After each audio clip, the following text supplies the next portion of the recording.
Hey everyone, today I'm going to be reviewing my new MOC Demise. He took me about 2 hours to build, and I would say he's upwards of 200 pieces. And right now, he's actually the tallest MOC I have up. But I have a lot of MOCs that actually have more pieces than him. He just has oddly long legs for his size. Originally, I was going to give him Hydraxon's head, but instead I chose Von Nebula's head because he's more black than he is silver, so I don't think Hydraxon's head would have fit this particular guy. I've had Von Nebula's head for about 6 months now, and this is only the second MOC that has used that head. And I think this guy's way cooler than the other guy I built with Von Nebula's head. I don't particularly like his color scheme since it is just plain black and there's no color variation besides black, but I think it kind of works for this guy.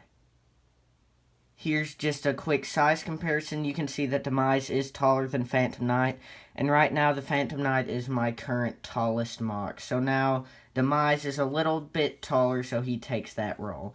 Now, this is not the biggest guy I've ever built. I've built guys that are way bigger, but unfortunately they are broken right now, so I can't compare them in size with Demise.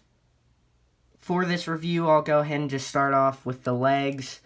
They look pretty good. They're not super complex. I use pistons down here just to secure the legs to make sure he doesn't topple over easily, which they work pretty well. I always use pistons on my big guys. Now, in the back, you'll see that there's some exposed ball joints here that I have not covered up. That's because I plan later on to add pistons up to the back so that this part right here will have a piston just to make sure the legs are extra stable.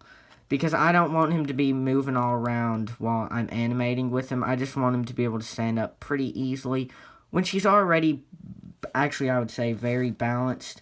But also, I like how pistons look when they move, so I want to really be able to capture that in my animations. So I want even more pistons on this guy that you can see moving throughout my animations. I think that'll just make it look a lot cooler and more robotic. And I don't know exactly how the pistons are going to move right back here because I have this big piece. And I think I'll just move this out and put the pistons attaching up here, and then put this back on, and somehow it'll probably work. I've been thinking it out in my mind, but I still don't have it to an exact science. When I do get those pistons complete back here, I will make a separate review video just showing you what I've updated. Another kind of annoying thing about the legs is that I did not realize that this piece was about to break whenever I put it on. And so it'll just slide off when you try to move it, which is kind of annoying. These pieces are infamous for breaking, so I don't know why I used that there. Also, I used these friction adding pieces here just to give it some more friction so it wouldn't come off. The leg wouldn't, but it wound up coming off anyway, which is too bad. I also used this piece right here, which I really like. I don't even know what it's classified as, but it came with Von Nebula, and I really liked it, so I decided to put it on. I've been trying to use it in my builds, and I finally used it here. You'll see that there are some exposed techniques here, but I actually did that for a reason. If I want him to carry a weapon, I can just attach it right there. Which, it spins around, but I think that's fine, because I can put a technique right there, and it should secure it. Now, this won't be the actual sword that he has because it's kind of boring, but I'll make him a better weapon later. I'll also include that with the other review that I make for this guy. Now, moving on to the upper body, I'll start off with his arms. His arms are kind of weird in a way. I don't love them, but I don't hate them. I think the forearm is a little bit short compared to the upper arm, but I think it's okay for now. I might later on extend the forearm just to make it look more proportionate, but I don't know if I will. I wrapped a wire around his upper arm right here, and it kind of is cool, but I just wanted to make sure it wouldn't swivel around, so I put this bar piece in between two clips, and it holds the wire in place, but it's kind of a sacrifice because it doesn't look the best having that bar piece there. I mean, it looks mechanical, but I don't love how it looks exactly. Kind of interrupts the flow of his arm, which is too bad. Also, this piece down here attaches the whole wire just to the actual arm, which it kind of looks weird. This part swivels, which is unfortunate. I don't know. His arms are just kind of interesting. I do like how they look from a distance. They don't look too bad, but I don't know. I have mixed feelings about them. Now, I really like his stomach. It looks really good, in my opinion.